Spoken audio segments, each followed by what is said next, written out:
Welcome to Success Story. I'm your host, Scott Clary. The Success Story podcast is part of the HubSpot podcast network. They have incredible podcasts, but they also have incredible tools for entrepreneurs. One of my favorite tools that I've used, and yes, I've used HubSpot, even though they're a sponsor, way before they even sponsored the show, is the HubSpot Sales Hub. Because if you are an entrepreneur, your sales software shouldn't be the bane of your existence. When you step inside your CRM, you should feel equipped to do your best work. Like you're sitting in the pilot seat with easy to use and powerful controls. And that is the magic of HubSpot Sales Hub. They've redesigned their Sales Hub to help you win quarter after quarter, year after year. They have intuitive prospecting tools. They have AI powered tools that reduce your workload. Managing all your leads doesn't feel like endless manual labor. It makes closing deals easy. So you want to get your day-to-day tasks under one platform that makes navigating contacts, calls, emails, social, marketing, sales, analytics very easy. Close more deals and get on track for your best Q1 yet. Learn about HubSpot Sales Hub at hubspot.com/sales.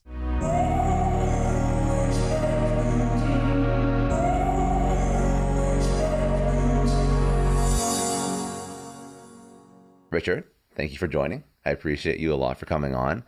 I was trying to think of ways to kick this off, but I think we should just start with a very obvious question because I don't think too many people understand or know anything about the world of wallpaper. So what is one thing about your world that people have no idea about, that people have no clue when it comes to wallpaper, designing, building a business around it? I guess like the biggest misconception in your industry. That's a really good question to start with.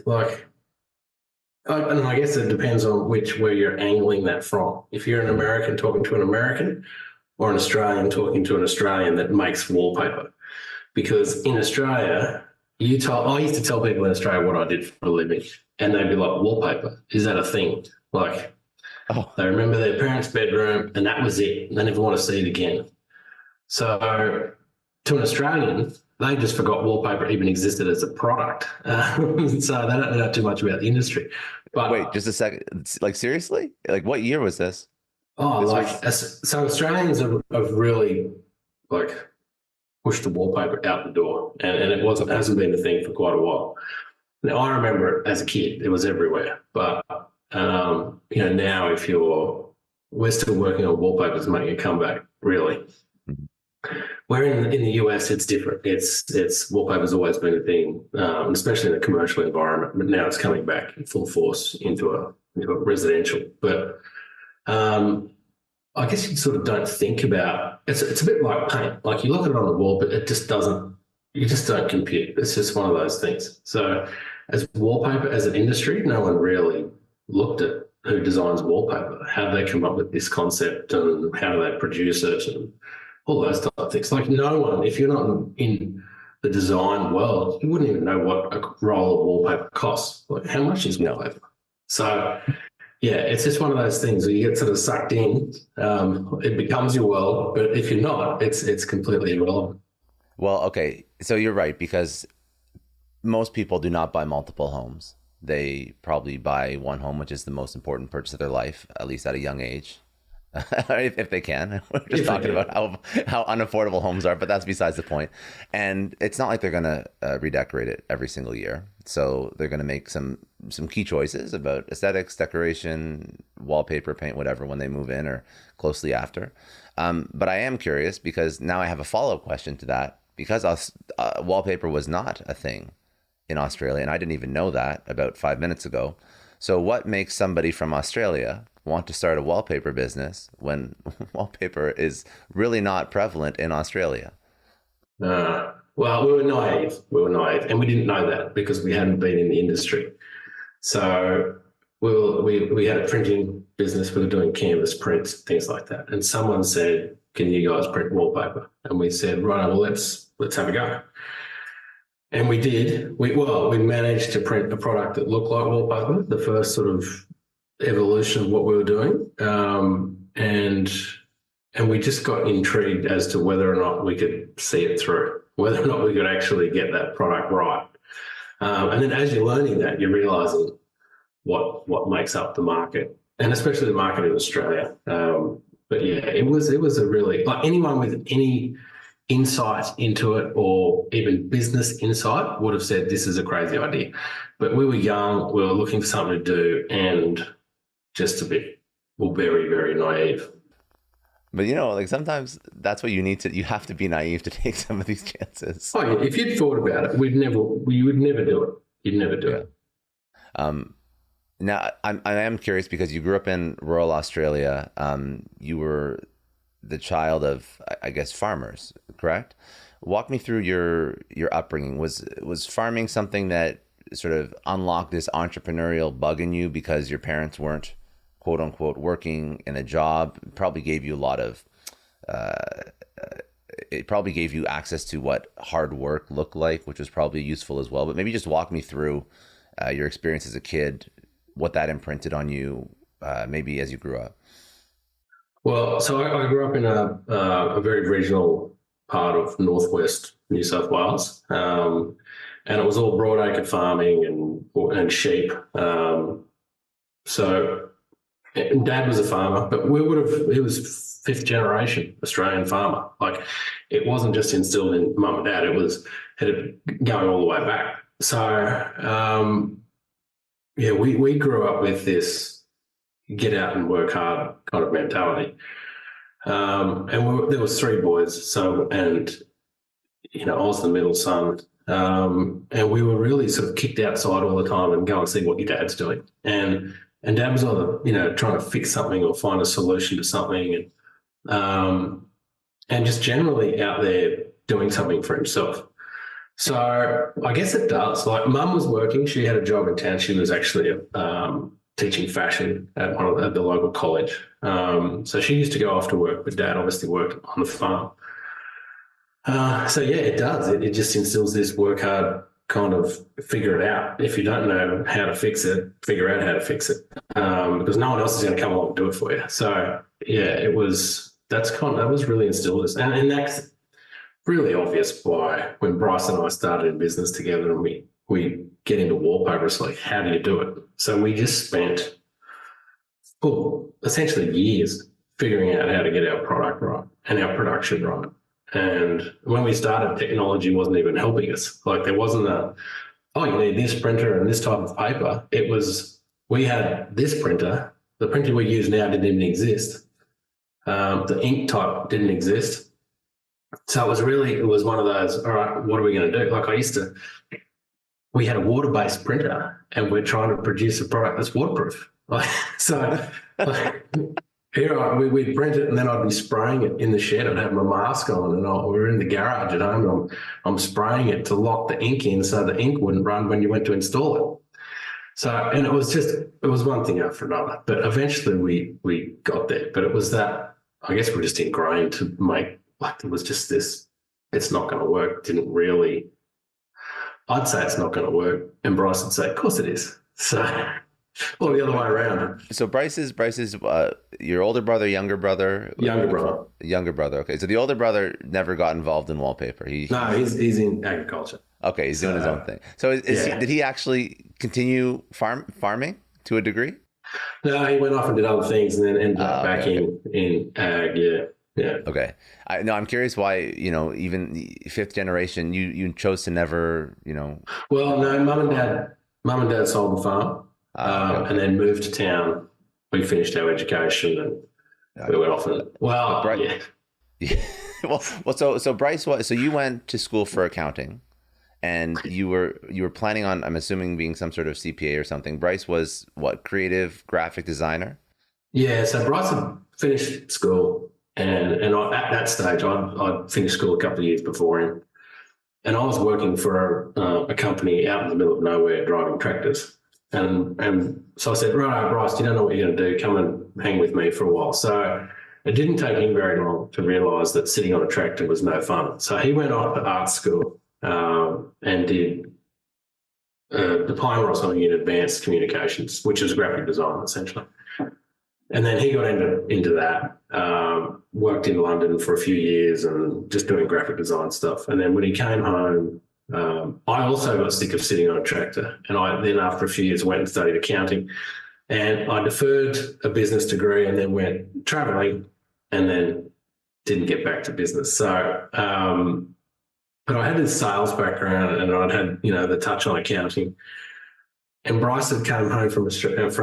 He'd been living in Spain for a few years, and he decided that he was going to get into advertising. And I thought, he's not going to be able to do that by himself. So I was kind of at a bit of a loss, I guess.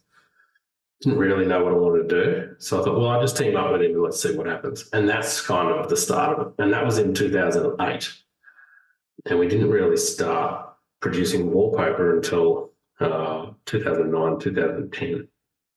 Sort of stuck around with a bit of advertising and stuff first. Well, I was going to say, so you just realized, like, as you're starting to work with Bryce, you're realizing, listen, like, this is a skill set that he has.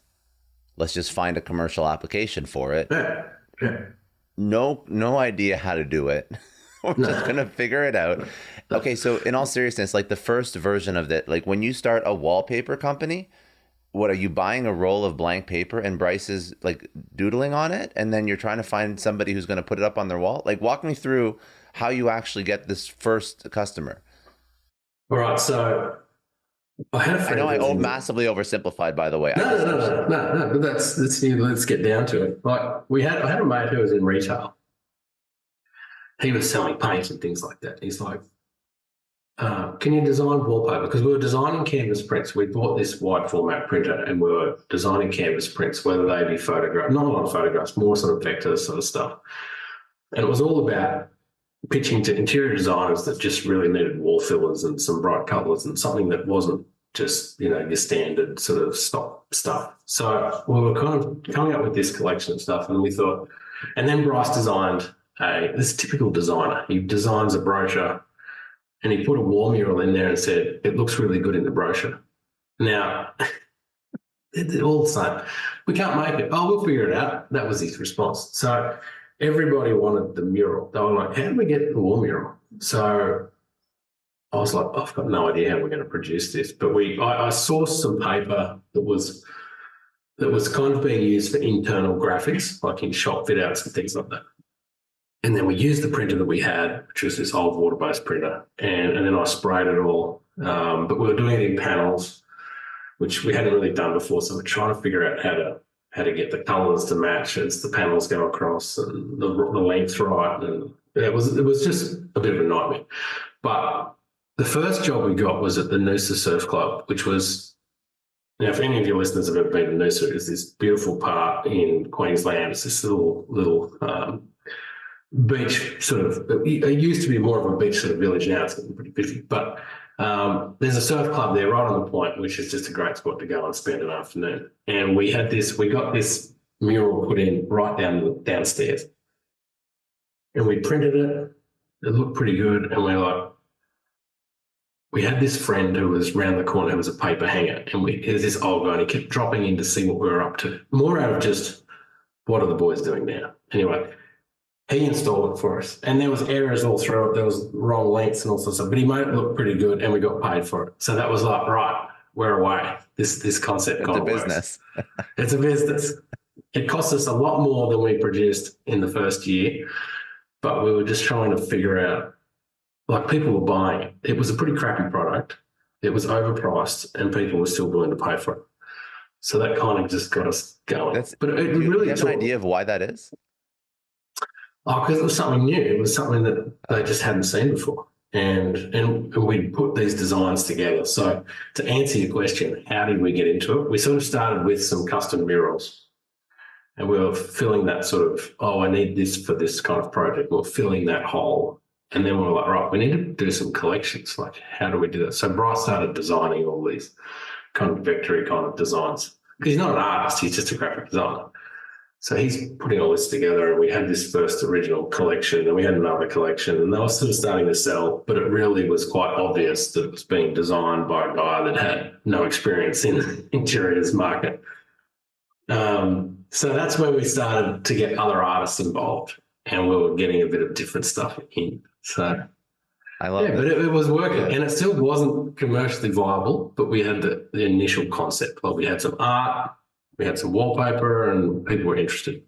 So you didn't do the stereotypical entrepreneur stuff where you're looking at the TAM of a market and you're No, figuring out the MVP. No, you're just like, but you're no, burning money at this point. You have to be burning yeah, money. yeah. We didn't have any money, and like I mean any. When Bryce and I joined forces, we had like a couple $100, and we had rent due, and I'm like, how are we going to do this? And so I rang an uncle who I'd worked for in the past, and he was like, all right, well, I'll give you $7,000 to see what happens. Like, I'm just intrigued to see what you two come up with. So he gave us the money, and that was it. It was like, right, okay, we're kind of in business, let's start. And that was how we started the advertising, and then we actually went back to him for another loan when we sort of got into the wallpaper side. But yeah, we weren't making any money. We were making a bit of money out of the campus prints that we were still doing. And then we got to a certain point and we said, there's a future in the wallpaper. Let's just can everything else and just concentrate on it. But yeah, how long did you sort of like flail through this period of trying to figure it out, working off your uncle's $7,000? I feel like even the way that you're creating wallpaper at this point is not the industry standard. So how long did this? Yeah, definitely not the industry standard. No, it took us a while. So we had this printer, we had this paper, and I sort of grabbed this paper that was available because there was nothing available in Australia at the time. No one was printing wallpaper in Australia. Well, there was a couple of guys screen printing, but they weren't going to give me too much information about where they got their paper and things like that. So I had this paper that was coming in through a distributor for wide format printing products and things like that. So it was super expensive. We were paying more for white paper than people were retailing wallpaper for. So we were so far behind. But we were doing a lot of the custom murals and things like that, which we had decent margin in because people needed a solution. So it might be a shop fit out or something like that. So we do a mural and we might get a couple of $1,000 for the mural. But it wasn't that much product. So we were kind of making money there while we tried to figure out how to scale it. Like you can't scale custom murals doing one wall at a time. You've got to figure out how to get a collection out there and just push it globally and rather than like we wanted to be able to design a collection, throw it up, and then produce everything on demand. That was our concept from day one. But it took a while for to get us to that point. So I spent it seems like months, but I was looking at all of the mass-produced stuff that came out of Europe. I'm like, all right, well, where do they get their paper from? And how do they do it? And I had no experience in the printing industry, so I didn't even know what type of printers they were using. So and there's no book that says how to print wallpaper. Like it just took me ages to figure it out because I was completely green to the whole thing. How did you figure it out? How did you figure it out? Well, I eventually found a mill in Germany that was providing paper to the wall coverings industry, or non-woven. It was right on that edge of going from old school paper to becoming a non-woven product, which is what they sell now. So it's got cellulose fibers in the paper so that it actually sticks together. It's just a modern take on the wallpaper, but it comes off in sheets and it's a lot easier. So that was just coming in. And I found this mill in Germany that would sell us some. And I didn't tell them how we were printing it. I didn't say it was going to be printed with a digital printer in the system. So I got some samples out. Meanwhile, every time he requested a sample, like it probably took a couple of months before we got the paper and we actually be able to test it. So we had this paper that we printed on it. I think we had a new printer at that stage, and we had it hanging on the clothesline for like, I don't know, months to see what it would do in the sunlight, in the rain. Like, was the ink going to stick to the paper? This is an excruciatingly patient business. We were very patient. Anyway, and then this wasn't a fast I'm going to be rich tomorrow kind of concept. Like that was, yeah, I can see that. We're still trying to figure out how to make the product. Anyway, we got this paper works. So we pretty much put all our money into buying a few reels of this paper. So we ended up with, I don't know, 15, 20,000 meters of this paper. And we thought, right, we import it into Australia. That's another 3 months later. And then we rewound it into rolls that would fit on our printer, and we started printing wallpaper. That was kind of the concept behind it. We had a small digital printer, and then from there we just, right, how do we get a faster printer? How do we get it more efficient? And then we changed papers. But the concept was working at this stage. We were designing wallpaper, we were marketing it, and we could actually produce it and get it to people. And this is, are you still in Australia at this point? Oh, yeah. And we've only been here for 2 years. In the US, you only been here for 2 years out of this whole history? Okay, I didn't realize you were that recent in the US. Okay. Yeah. Okay. Yeah. Okay, so as you're scaling this out, it starts to work. Then it turns into a little bit of a business. Then you're starting to apply, like, listen, we have some systems and processes.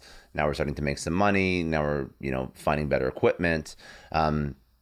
What is the outside of figuring out the basics of the business, which already seem to be excruciatingly painful to figure out, what are some of the biggest mistakes that you made when you first started out, in terms of, now it's working, but then I screwed this up, or I hired this person that didn't work out, or I don't know. Well, to be honest, like we didn't have any big stuff ups because we didn't have big budgets. Like, we didn't have any money. And I look at it now and I think, if someone had given me a chunk of cash back then, I'd be telling you a story about how I blew all the money on some dumb idea.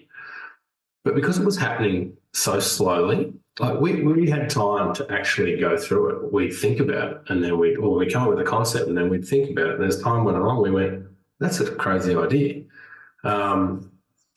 There's one concept that we did probably almost 10 years ago. We had these collections, and we were selling through the Australian wholesale market. So we were selling through the few wallpaper shops that actually exist in Australia. And we're trying to figure out how we can compete with all the imported stuff, which is quite cheap, really. Even to be shipped from Europe into Australia, it's still fairly competitive. So we're looking at it, right, how are we going to do this? And we thought, well, what if we come up with custom swatch books where the shop can choose which designs out of our collection they actually like? Because rather than giving them a book that costs us a fortune to make, takes heaps of paper, heaps of time, and at that stage, like, we weren't good at making books. They were costing us a fortune to make, just a swatch book, a wallpaper swatch book. So I said, all right, let's do that. Let's do a custom book. And I got this guy to create this, or build this site to do it. And it took months for this to happen. And eventually we sort of got to the end, and this guy hands over this website, and I said, that is ridiculous. I'm not launching that to anybody. And we never launched it. So the concept was there. I paid the guy because he'd done the work, but he hadn't really delivered a decent product. So we sort of came to an agreement at the end and said, right, well, this is where it stops. But it's funny because we're coming back to that now. It's literally about to go live on our website in a couple of weeks. We're going to have custom swatch books for our US wholesale market, where they can go in and they can choose from our 2,000 designs and go, I want that design, that design, that design. They're the designs I'm going to resell in my store to my clients. So it's funny, like, whilst we wasted the money 10 years ago, we've actually come back to it. Now the business is in a point where it's actually going to work. So that's... But all those mess ups, like, you hear this quite often, like, if you learn from the mistakes, then they're not wasted, right? Like, now you have all the learnings compounded over how many years. And I actually, like, I really have to just highlight something. And we were just, again, very briefly before we turned on the camera, we were just speaking about how important it is to be patient. And obviously, if people are listening, like, none of this moved quickly. I think that you, as an entrepreneur, I think you're actually a very rare breed in terms of how you think through problem solving and the time horizon that you're committing to solve these problems. And I think that's why you're successful, because I think a lot of people try and get something done in 2 months, 3 months, 6 months. It doesn't work. Okay, I'm going to give up. But you were you commit to this for your life, and you're like, I'll figure it out. But we were very fortunate too. we had a few big advantages. We were outside of the industry, so we weren't like no one knew what we were doing. We were way down in Australia trying to figure out how to digitally print wallpaper. So we were out of eyesight essentially from the rest of the industry. So we had time to sort of stuff around and do our thing. We hadn't made this big bold statement that we're going to change the world tomorrow. And that we were in our 20s. Like we were both, when we started, we were both single. So we moved in with mum and dad. We put all our money together. Didn't have any, but we joined forces. Whatever you have. We're sharing the same baked beans. But yeah, so we were lucky that we were able to just sort of grow on. But and we sacrificed for the big picture. Like we weren't taking money. Like it took 9 years before we went on the payroll. Like tell someone that who's trying to start a business, say it's going to take a decade. Like tell an employee it's going to be 10 years before you get your first paycheck. They'd be like, don't be ridiculous, I'm out of here. But we were just, and if we didn't know that when you started, it's going to take that long before you actually start making income. But we've been sales funded, very slow sales, but we've been sales funded in our growth. So we've just sort of moved along slowly, and you've developed something and you launch it and it sort of pops you up again, and then you cruise along and then you go to the next stage and the next stage.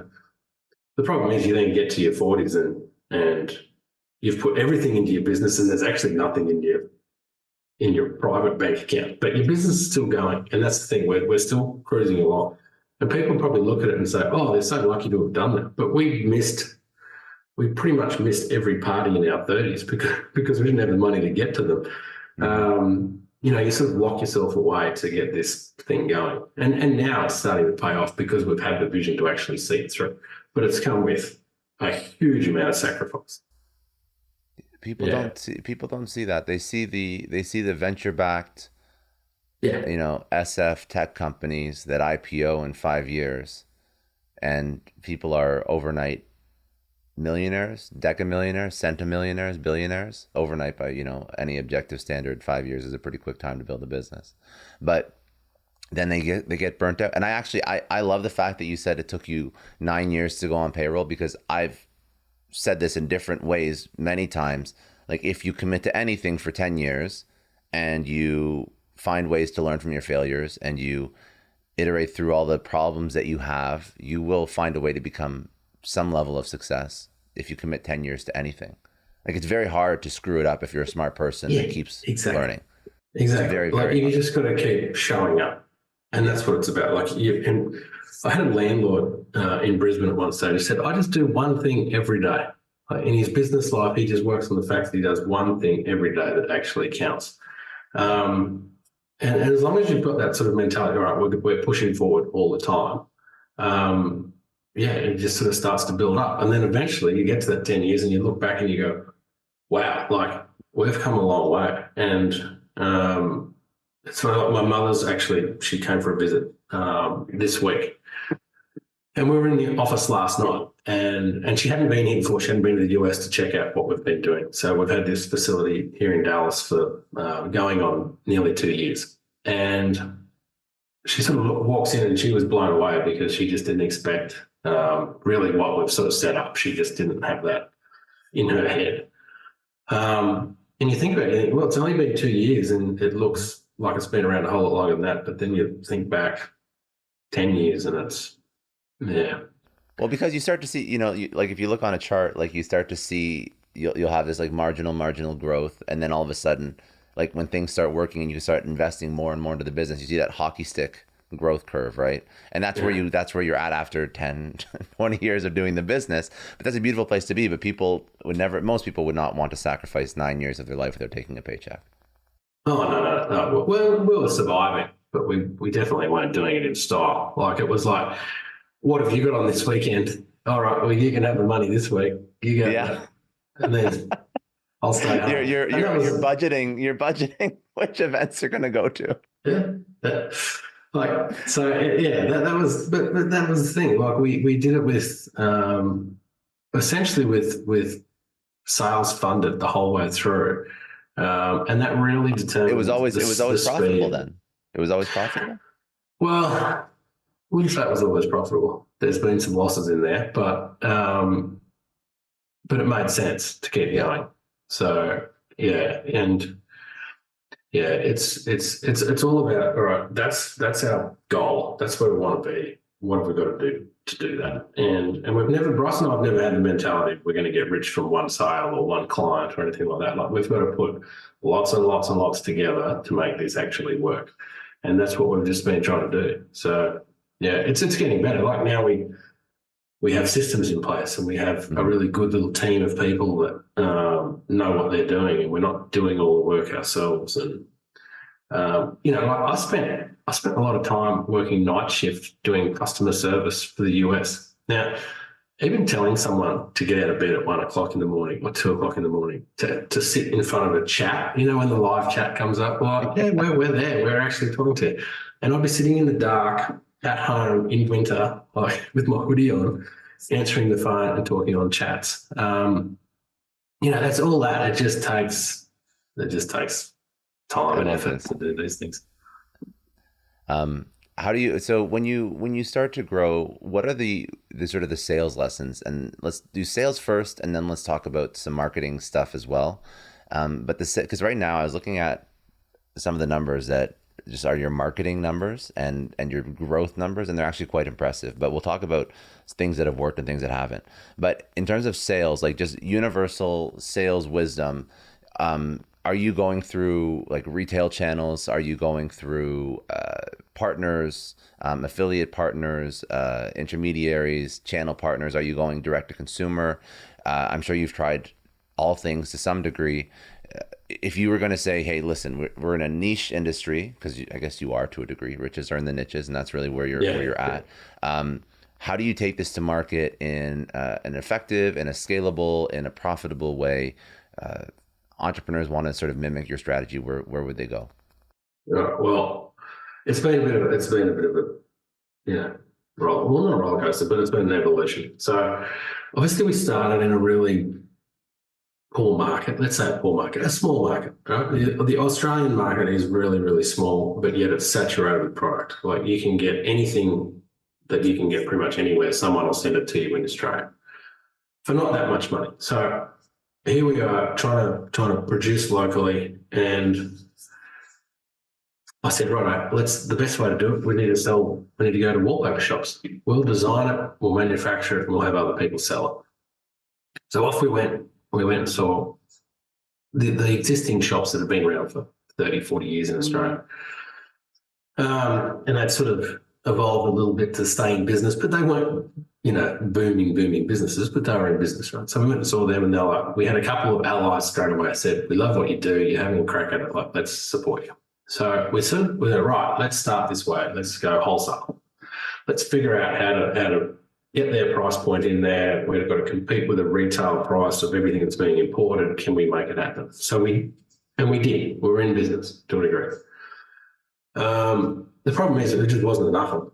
So we had enough, had a few shops that were willing to support us, but not enough to, pay us a wage. So we went down that, and we had static websites up. We had our library. We were showing our products, and then we were sending people to these stores. But we just weren't converting. It just wasn't working. And the stores, as much as they wanted to support us, we were one book in a wallpaper shop with 400 books in it. So, and it was a shop that wasn't, going gangbusters.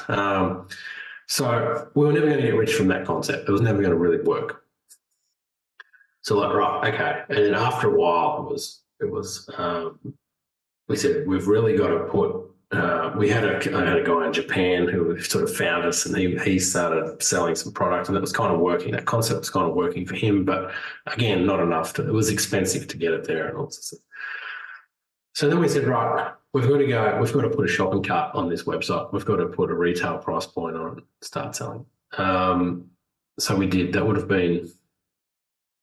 must have been 11, 12, somewhere around there. And Bryce spent months figuring out how to build an online store, because this was all brand new. See, even all these there was no Shopify. Was there Shopify?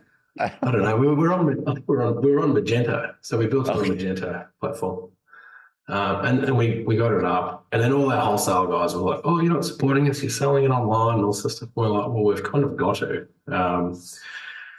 So as soon as we put it up, we started getting a bit more inquiries from overseas. And most of that inquiry started coming from the US. So we're trying to figure out how to get it to them. And we had this wholesale price point that I tried to build into it. So I said, well, we can pay for the international freight with that margin. So let's just give that a go. So it was costing us a fortune to send because we'd print it on demand in Australia and then we'd express air freight it as fast as we could to whoever wanted to buy it. I hope like hell they didn't want to send it back or it wasn't right or anything like that. So we started off that way and then and it started to build a bit more and build a bit more, hence why I ended up on night shift and I'm just trying to get every sale. We just weren't in a position where we could let someone slip away. So we answering phones and we're doing that sort of stuff and we're trying to push the Australian market. And at the time I had a business coach who said, when we get to this price point, you can go to the US and we'll set up a little office and we're trying to get to this point. We're like, no, we're never going to get to it unless we go. So in 2016, we had a certain amount of exports to the US. So I said, right, let's go. So we had a little office. My now wife, Felicity and I hopped on a plane. We had no idea what we were doing. We were going to see if we could do something. So I went to Austin, rented a little Airbnb and I found this little warehouse and we set up a little, it was mainly for samples, so we could localize our samples.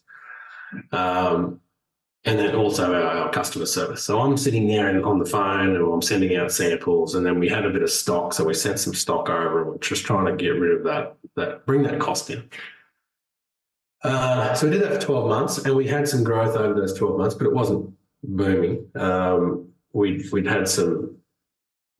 out this production thing at home where we were using an external printer. And he was fast, but we started having issues with it. So I needed to go home for a bit. So I managed to con the guy that owned the Airbnb I was staying in had become friends with us. So I said, here's the keys. Can you send samples for a couple of weeks? I'll be back.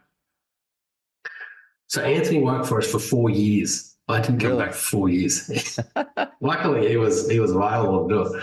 But he was running our customer service in the US and we would always we went home with this, we're going back, we just didn't get there. We did a heap of stuff at home and then we got married, had 2 kids and then the pandemic hit and eventually we got back here. So yeah, we had that for 7 years, this customer service centre, and we're shipping product from Australia. Whilst it was expensive, we were just getting better at selling online.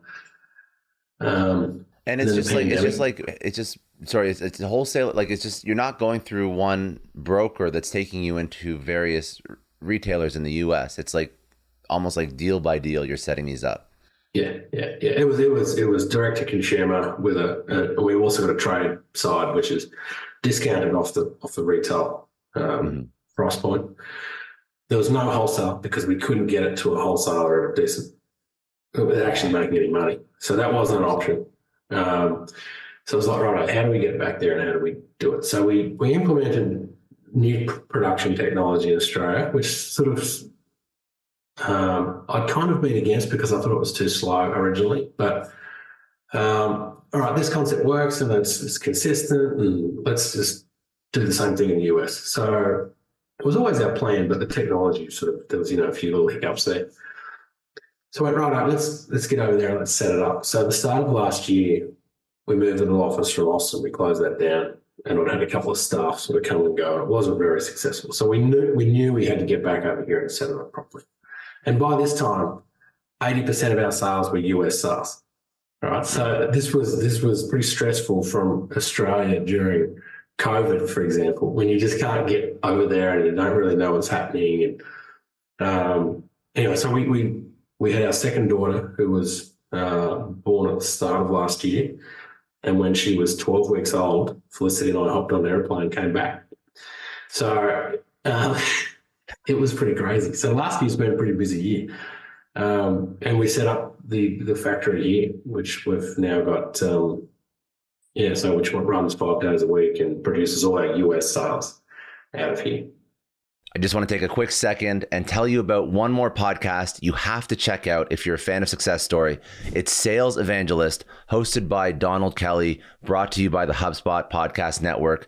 Each week, Donald interviews the world's best sales experts, successful sellers, sales leaders, and entrepreneurs who share their strategies to succeed in sales right now. He brings on Jeffrey Gitomer, Jill Conrath, Bob Burg, Guy Kawasaki. They share actionable insights and stories that will encourage, challenge, and motivate you to hustle your way to more revenue for your business. If you're somebody who's looking to take off in your sales career, if you are an entrepreneur who's looking to sell more, I think all of us are, go listen to Sales Evangelist wherever you get your podcasts.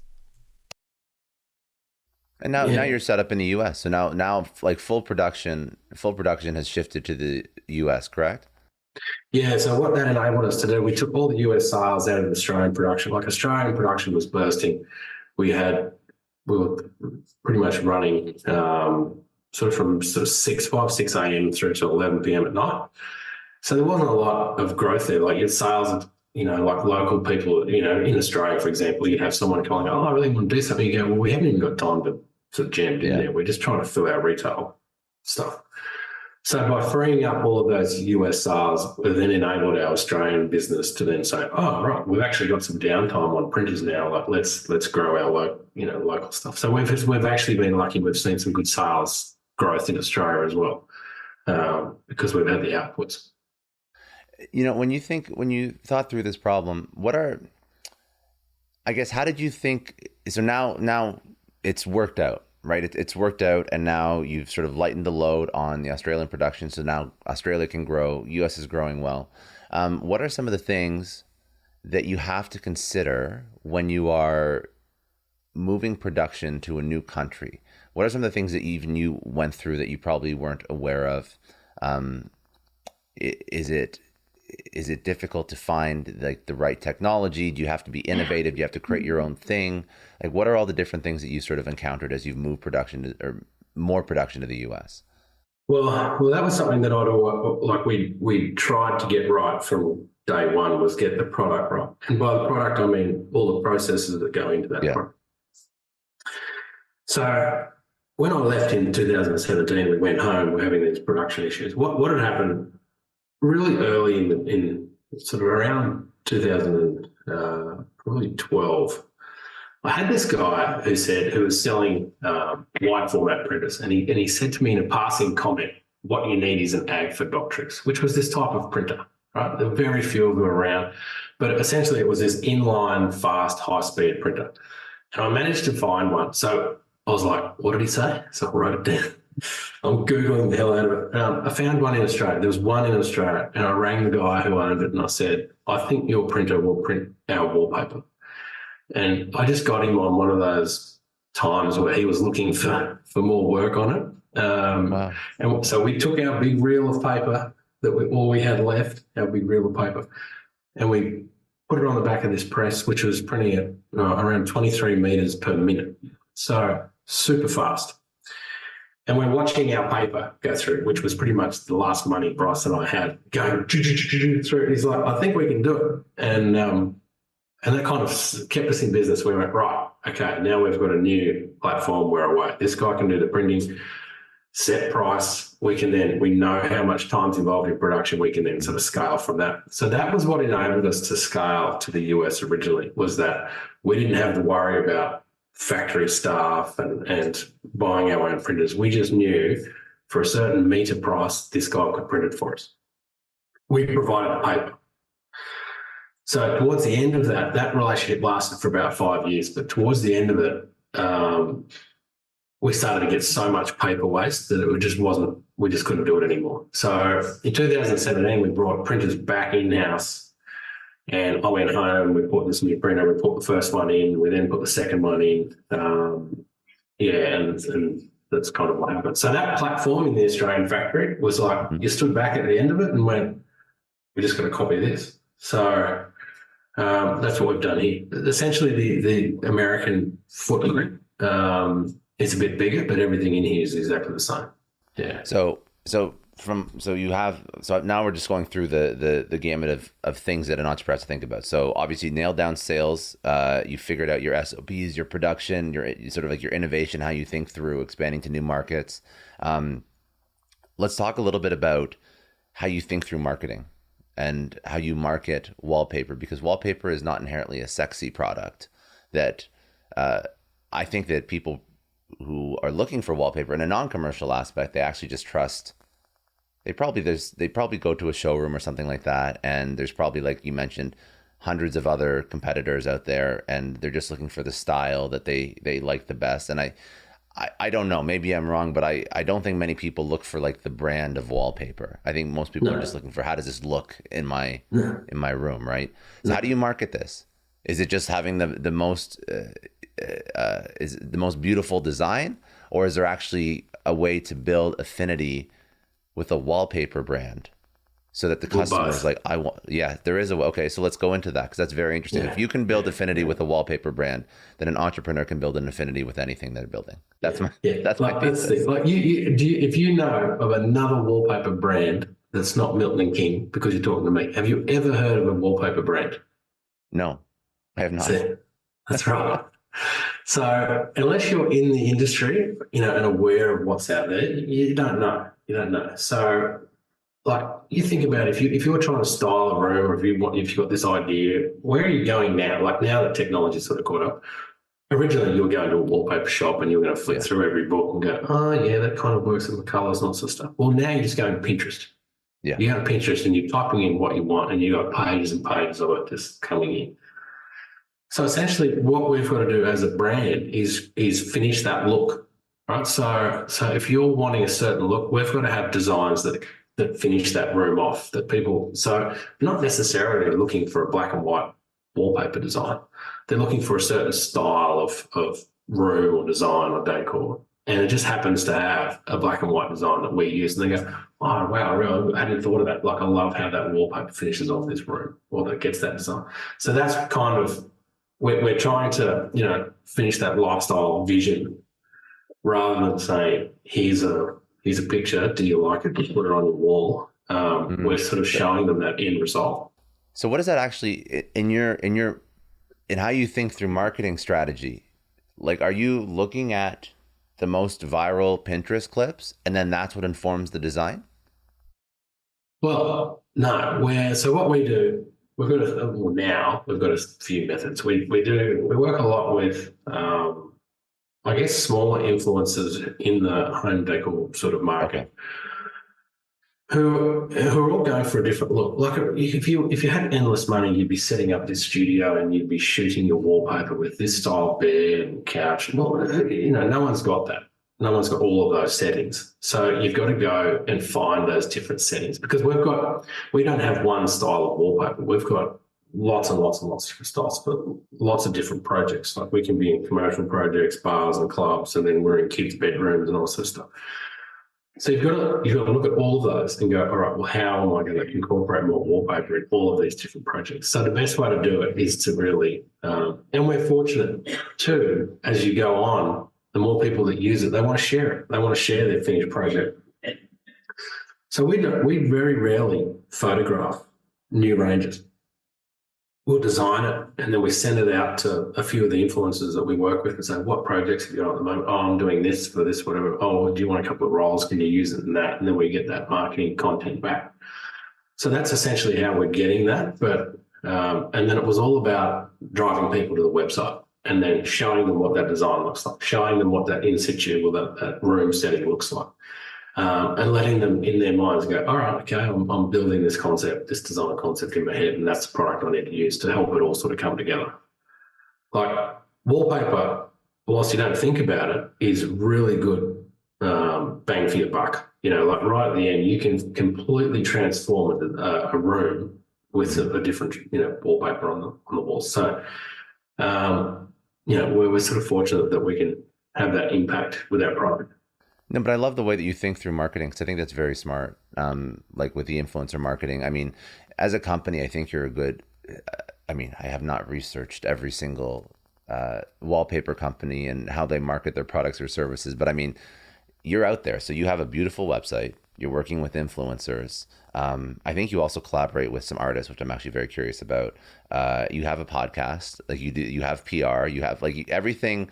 You're doing all the marketing things, which I think for myself, these are all very normal marketing things, and maybe other people that are very forward-looking marketers. But I look at some industries. I don't know if Wallpaper's like this, but I know there's a lot of industries in the home, in like development and home and architecture, and they have like a website.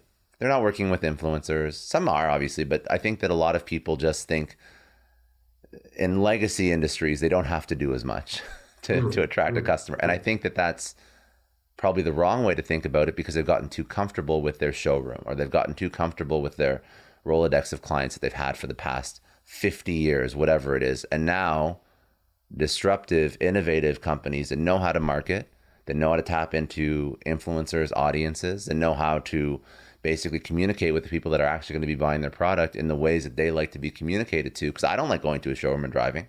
I don't want to. I never want to go out of my house if I don't have to. So it's like, how do I bring my brand to the consumer wherever they like to consume content and wherever they like to experience new things? And how do I get into their brain that way? And I think that's what you're doing exceptionally well. Well, but we've kind of been forced to do it. And by that, I mean, like, when we were looking at how do we break into this market, like we've come into a market that essentially is hundreds of years old. Mm-hmm. And your big players have, we've looked at it and said, all right, what have we got to do here to be able to essentially have our product on par with these big guys who have been around forever? Like, how do we do that in the market? Right? So, well, we're going to start by doing things a little differently. We're going to print everything on demand. Right. So traditionally, a wallpaper factory has used big analog machines. They set them up and they run out 100, 200,000 rolls of the same product. Right. So the whole design concept, the designers design it 1 year, then it finally gets passed and they decide, all right, we've got the budget to put these 12 designs into a new collection. We're going to hit production and we're going to produce this much. Then we're going to warehouse it. And then we're going to tell everybody how good it is. And then we're going to jam it down their throats until we don't have any in the warehouse anymore. So that's essentially how it's worked. And the way that it worked is we've got this big factory here, and then we've got our market here locally, whether it be shops, but there's probably a step in between where you've got the distributors, then you've got your international distributors so you can actually have that reach. And then you've got your shops. So you're taking a product that was worth, let's say, $20, and we've eventually got it into the market at our $100 price point. Well, we didn't have a hope in hell of competing with this $20 price, right? So we couldn't use that platform. That wasn't an option.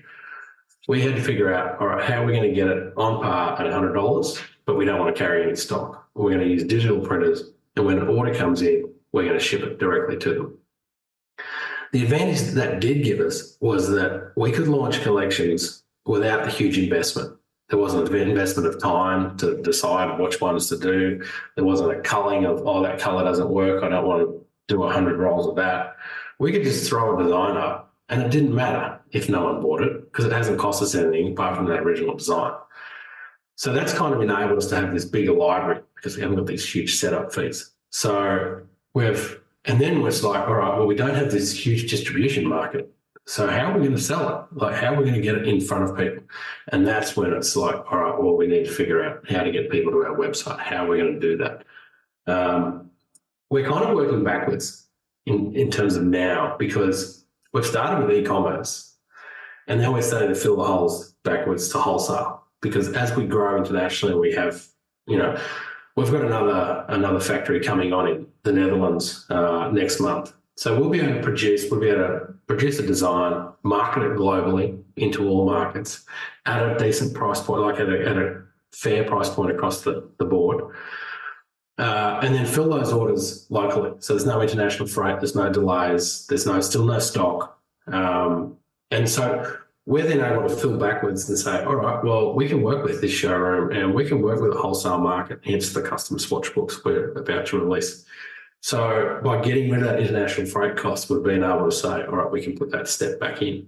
Where if you're a traditional guy and you've been selling through distributors and showrooms and shops and all that, and you want to go direct to consumer with that brand that you've spent 100 years building, that's very hard to do without pissing off everybody at the bottom overnight, right? You can essentially kill your business very, very quickly.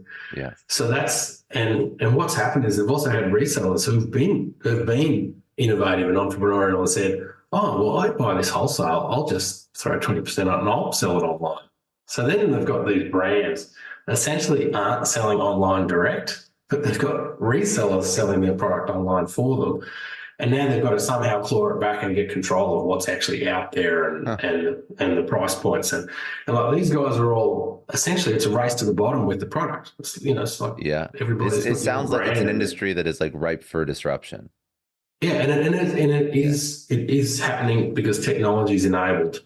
Yeah. Whilst it didn't enable us to go and find an off-the-shelf solution, you could come into it now with a few dollars. You could go and do that. You could find an off-the-shelf solution. So it's also putting a bit more pressure on these big guys. And I like to look at what they're doing and how they're doing it and how they're evolving. Like there's been a couple of standouts that have seen online.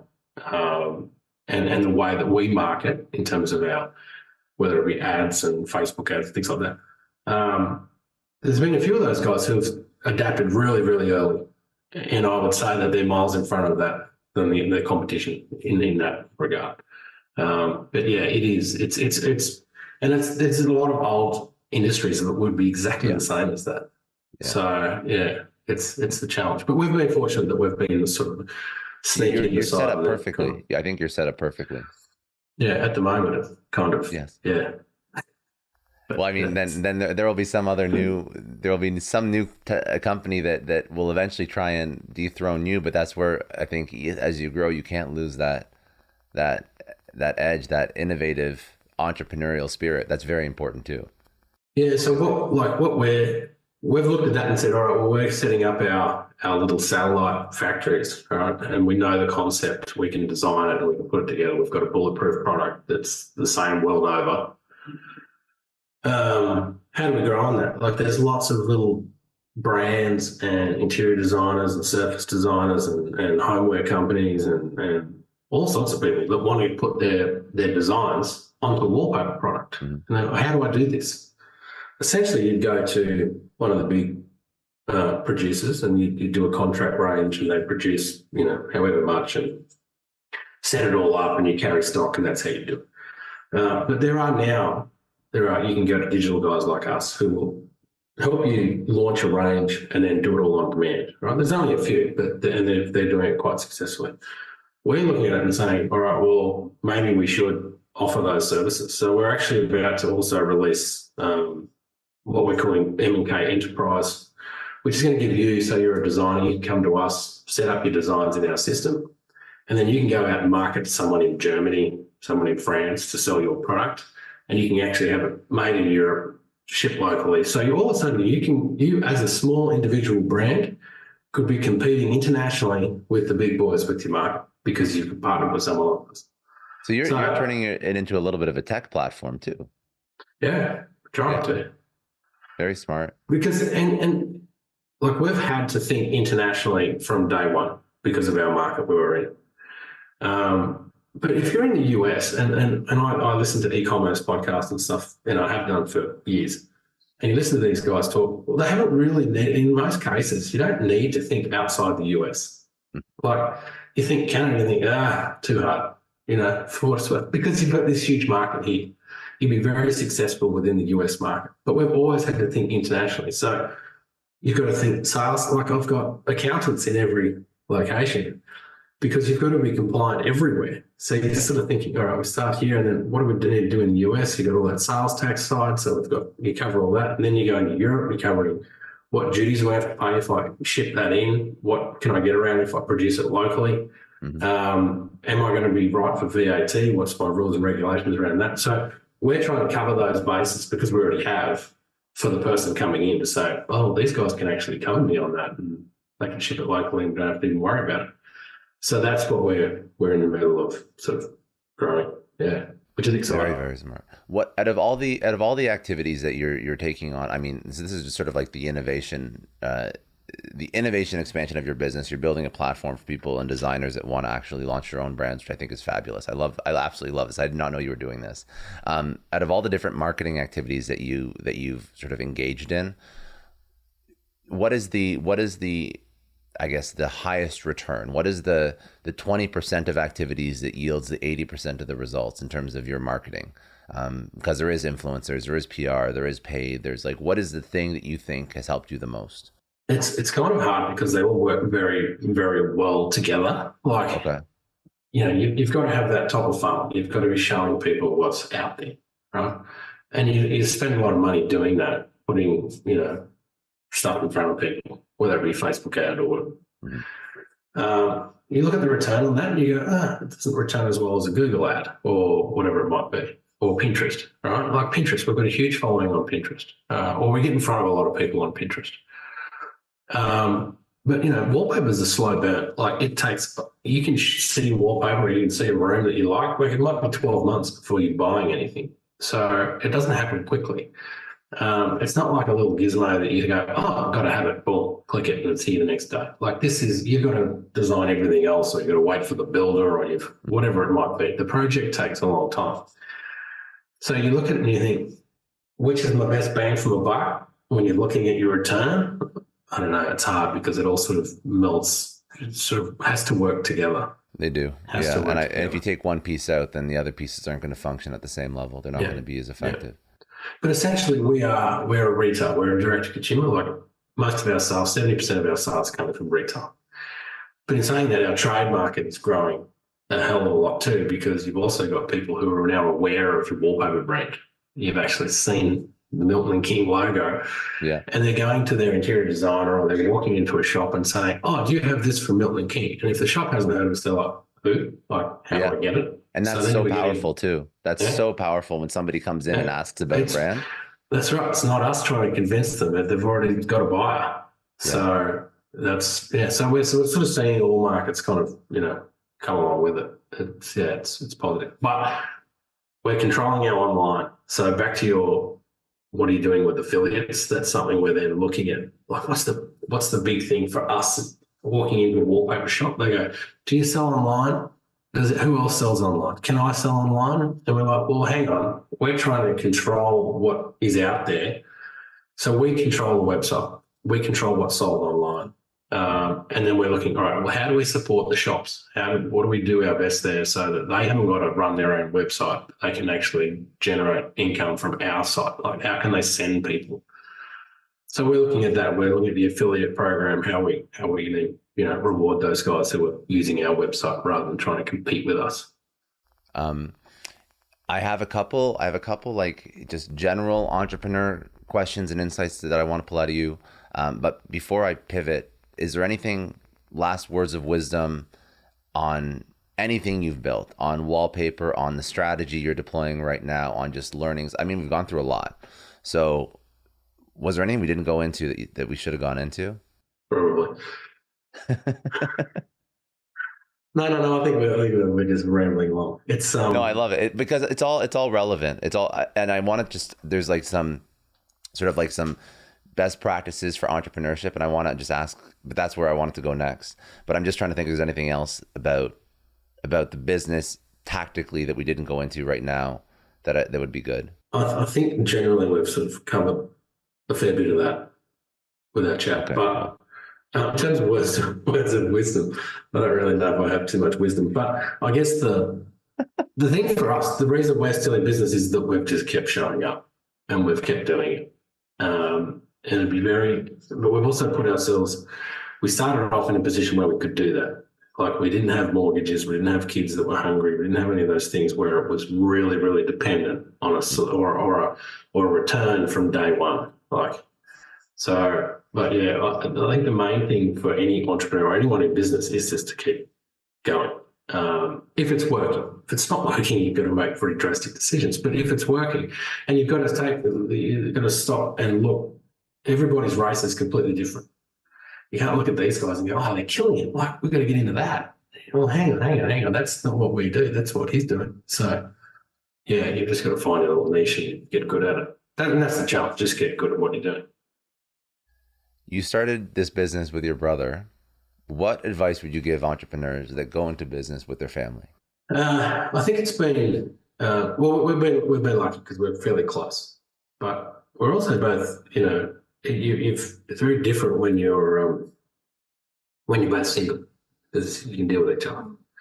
But then like now we're both married, we've both got children, and we did that through different stages of the business. Like Bryce was married first, and he's got his kids are a bit older, so you can see he went through a part where he was, he had kids, so he didn't want to sit at the office like I did all the time. He didn't want to, he had other obligations. So I guess the big thing is you've got to be aware that life is going on outside it, and it's not one or the other. You've really got to figure out how to blend it all together and actually live with it blended together. And as much as I think you want to say leave that at work, it's very hard to do that. And so, being brothers, we're probably not the best communicators. We are, we go through and we know a lot of what each other's sort of thinking and where they're at. But I'll get off the phone and my wife will say, "Oh, did you ask him about that?" Or, no, it didn't come up. You know what I mean? So he'll be right. Like, you don't need to know. So it's interesting, and especially as you go into multiple countries. Like Bryce works in Australia, so we talk at the end of the day, his start of the day, and usually we sort of have that. Like my drive home, I'm on the phone to Bryce, and you sort of get to the driveway, you're sort of rounding things up because you want to get inside. So, we tick off what we've got to tick off, but our communication could always be better. And that doesn't matter who your partner is; you need to have better communication. Obviously, you mentioned balance between your work and your life is very important. Integration is almost required because it's very difficult, especially as a founder, CEO, to leave stuff at home or leave work at work. At the office.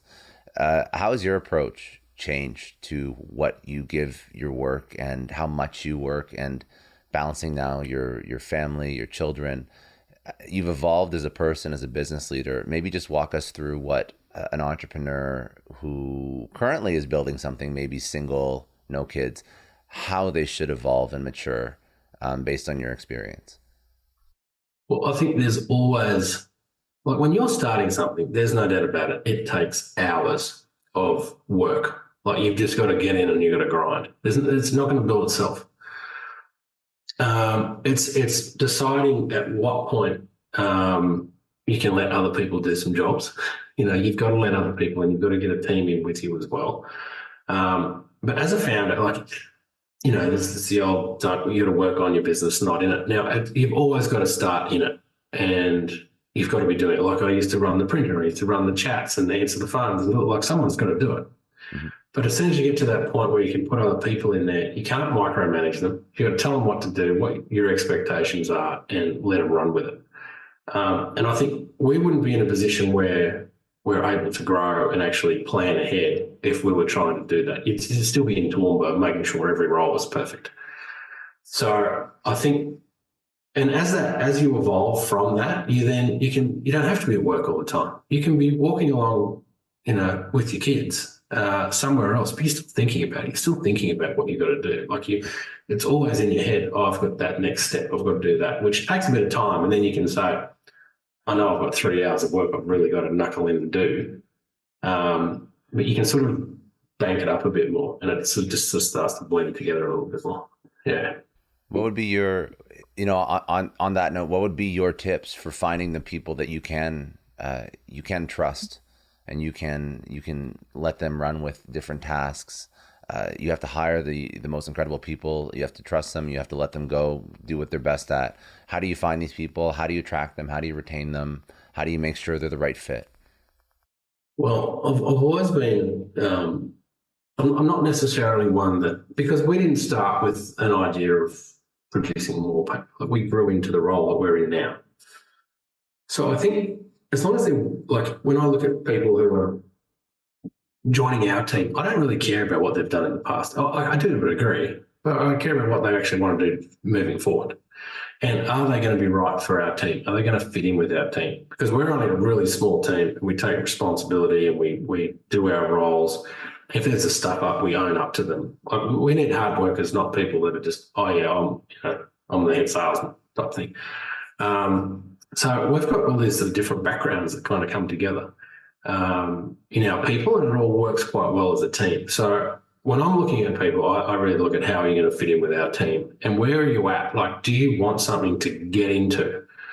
Because like, you start off, you need the money, right? Well, when Bryce and I started, flat broke, we just needed some money. And then you sort of start and you think, oh, there's something in this. And then the innovative side comes along and you go, well, it's not really about the money. It's about whether or not I can fix this, certain thing. And then it goes to the next thing, and you kind of, because you're growing as a person and you're getting out of bed for a reason, not just to make $1, but you're getting out of bed because it's something that you actually want to do. You got to find the people that want to be like that actually don't find work a pain. You got to find those people that are happy for Monday mornings. So that's kind of what I just kind of try and find those people that are just really willing to crack into that next thing and want to be involved. I love that. Yeah. Happy for Monday mornings. I like that. It's so important, though. It's very important. If you were going to look back and tell your 20-year-old self one thing, what would it be? I don't know, because I think everything that, in my 20s, I know I chopped, like I started off in my 20s, I was driving a tractor, I was working on a cotton farm and up and down all day. And I remember I had a tape cassette stuck in the bloody thing. It was Sting on repeat and I couldn't get it out of the thing. So, like you're telling a 20-year-old that was before iPads and iPhones and things like that, Bluetooth. So I think all of those steps involve, like driving a tractor, going off and study accounting. Like I went to study accounting never to be an accountant. That was never my aim. I was only there to figure out bookkeeping, essentially, because I thought it was, this is a good step. I'm going to use this one day. I need to be able to understand financials. Everybody else in the class wanted a job. Boring. So, and then I went off to the UK and I met all these people in the UK and I was cleaning cars in the UK. And I worked with this group of guys who were South African and Kiwis. And I caught up with one a couple of weeks ago who used to be my old boss from 20 years ago. And so I was got all those things that you do all end up coming out later on. So I don't think I'd change anything because I wouldn't be here now in this position, and if I had made the change, I'd be doing something completely different. So I don't really tend to look back and go, I wish I'd done that, because that would have changed all the outcomes. Yeah, I like that answer a lot, actually. That's very smart. It's very wise. It is, like, life is just this aggregation of all your learned experiences that end up that let you do what you do and let you end up where you're supposed to end up. I like that a lot. If you could, look back and now you see you've had this incredible career, you've built an incredible business. This question will be two parts, but the first part would be, what does success mean for you in terms of your business? Like, where is success in terms of where you can take it? Do you have a goal, a vision for where you actually build this? And then also, more importantly though, where is success in your own life? What does success mean to you now, again, that you have built a business, that you can take a little bit of a step back? You're still obviously highly operational, but what is a personal success metric in your life? So business, personal success. Well, business, I think, I look at where we are now and I essentially think we're starting. Like, all the work we've done in the past has got us to this point where we're actually competing in the market. We're definitely not a major player. We're definitely not, I would say you're not a major player. You're innovative. But we're not, and that's the Australian talking down. But I think we're in this position where we're ready. We're right to go. Like, we've figured it all out. We can go. Let's crack in. And we've also figured out how to expand ourselves quite easily into new markets. We know what's required to.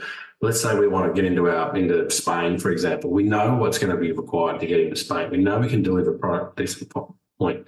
We've already got the website. We've already got the business. So I look at that and think, we've done this bit. We're at the starting line, right? And we can then just start rolling it out. I don't know where it goes. I don't know what it ends up looking like. I want to master wall coverings before I try and master anything else. Like, Smart, very smart. and really have that. If you think of wall coverings, you think Milton King. I really want to have that covered first. In terms of what does it look like, I don't know. Maybe I'm not so active. Maybe Bryce isn't so active, and we can actually have a decent sized holiday and not have to pay wages on a Wednesday and all those type of things. But that'll come in time. So it's just about getting that team a bit bigger and a bit better, and putting ourselves in a position where we're not as required day to day. But my personal life, I think, like, we've got 2 young kids, 4 and 2, on the other side of the world without any support. Well, I wouldn't say without any support, without any family close by. And so it'd be nice to be able to sort of close that up and continue doing what we're doing and enable our family to have this adventure. Like, and I think there's a whole lot more adventure to be had. But I'd also like to be able to and from Australia a bit more and still have those relationships with grandparents and cousins and all those type of things, but also be able to give our daughters the opportunity to understand that the world isn't that big and scary that you're not allowed to hop on a plane. So yeah, that's kind of where we're at. I love this. Okay, so if people want to connect with you, a couple things. First of all, you do have a podcast too. So yeah. I was looking at some of the episodes. You're speaking with a whole bunch of creatives, designers, artists, some influencers. So there's a lot of, like, please go listen to the podcast, because it's not just a wallpaper podcast. There's a lot of really incredible people that are on this, and I was listening to a few of them, and I really actually quite liked it. And the music at the beginning is very calming and soothing. So hats off to whoever produces this. No, that's Chris. Chris is Chris has been with us for 6 or 7 years. He's the one who interviewed you. Is that? Yeah. So no, it is a very nice podcast. Yeah, he actually had a music background, and he met Haley, who also works for us, and they now live in LA.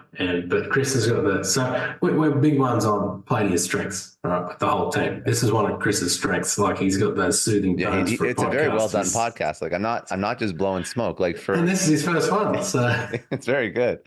I promise I won't try and steal them. But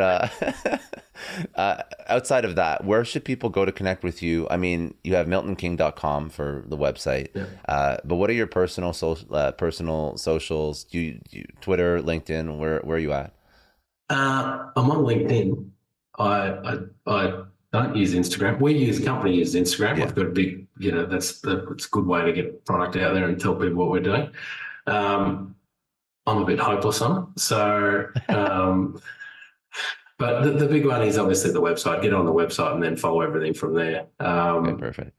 Yeah, but and then me personally, I'm just rocking a bit of LinkedIn action. That's about it. Sounds good. No, I appreciate it. Okay, Richard, I really appreciate what you've built here. I appreciate the innovation that you've brought to this industry. So I want to just thank you for jumping on, but also thank you for sort of teaching entrepreneurs, in my opinion, how to disrupt something that's been around for hundreds of years. And there's going to be a lot of industries and a lot of entrepreneurs and a lot of legacy industries that can learn from you. And probably there will be some business leaders who have family businesses that go back generations that should also learn from you, so they don't get disrupted by another you in another legacy industry. That's my takeaway. That's fair enough. Don't tell too many people with big deep pockets, though. They might come in as competition. So. Exactly. Yeah. No. Stay out of wallpaper, but any other legacy industry, you can go disrupt it. Yeah. Anyways, I appreciate you, man. I appreciate you. Thank you very much for your time. It's been good.